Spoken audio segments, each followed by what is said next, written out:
Novell. Novell. Footnote, Novell is owned by hedge fund billionaire George Soros. In contextual hindsight and considering the audience, my Gordon Gecko was a client named Marsh & McLennan.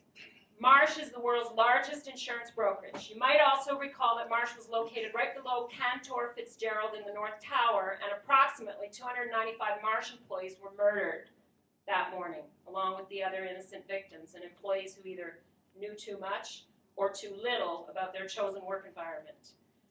Silverstream's technology was on the cutting edge of internet solutions, offering software to web-enable the critical business functions of Fortune 500 companies, basically integrating and making available on the web the disparate legacy applications and mainframes while simultaneously streamlining workflow and traditional paper processes, with an end result being a lower cost of operation and more efficient transactions, because inefficiencies such as people were being taken out of the loop. And here's where it gets interesting. Silverstream had built internet transactional and trading platforms for Merrill Lynch, Deutsche Bank, Bankers Trust, Alex Brown, and Morgan Stanley, to name a few. All corporations part of the 33 that benefited from put option stock trading prior to 9/11. He goes on to say, I was responsible for these accounts at one time or another. Coincidentally, several of these companies purchased space in the World Trade Center and simultaneously completed disaster recovery and business continuance implementations just prior to 9/11.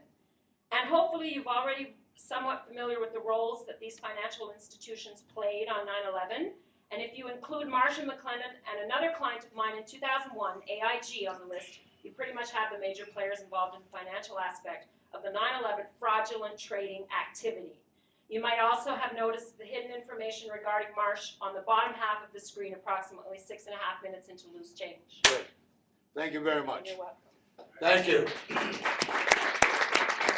Ladies and gentlemen, that's what you call prima facie evidence. There's more than enough evidence on that testimony. This guy's still alive. Well, he may be dead any given time. They certainly have quieted him down. But this is prima facie evidence that this evidence was submitted to the FBI. This particular, that admission right there was submitted to the FBI. The FBI covered it up. They never allowed it to be brought to any kind of investigative hearings or body, or to be sent to the Justice Department.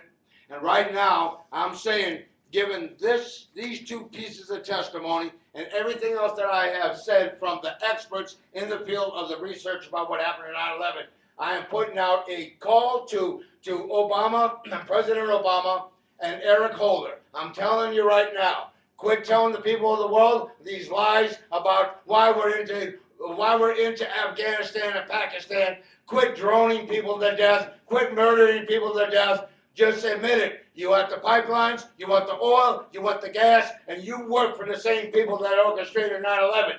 Now, I know that if you're going to go out on a limb and say it, you might as well say it all. Because before I get killed for saying what I say, I'm going to say what has to be said. Because the people, if you ever kill me, the people will certainly come looking for you. The people will hunt you down and will demand justice. Believe me, it's going to happen. You're going to have to give us somebody. Give us George Bush. Give us Dick Cheney. Give us Paul Wolfowitz. Give us Paul Bremer. Come on, let us hear it. Give us the real terrorists. I want to hear it. We want the real terrorists. We want the real terrorists. We want the real terrorists. We want the real terrorists. 9/11 wars end with 9/11 truth. Don't give us the bullshit no more. We want the real deal. The reason I put my body in line in front of a bullet is for my children, for your children, for you young people, for the next generations. I don't care what color you are or where you come from. I put it in because the sake of humanity must stop. We must arrest this bull crap war on terrorism. Yeah. We can't accept it anymore as an excuse for why we're in there murdering thousands and thousands of people and sacrificing our soldiers on a battlefield for oil wars. The young people of this world say no more oil wars in our name. We're not putting our bodies on the line for this anymore. Yeah. Anymore. When I go to court, I don't know what's going to happen. You could probably surmise that they would like to get me in there and kill me, to silence me. But maybe they're still afraid of making martyrs out of somebody. I don't know. I don't really care. Because I intend to go with my brother, Tony, and all my friends and allies, and each and every one of you.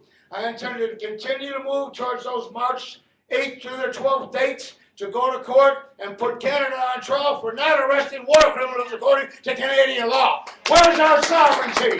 Where's our sovereignty? Or have we given that to the real terrorists of the world?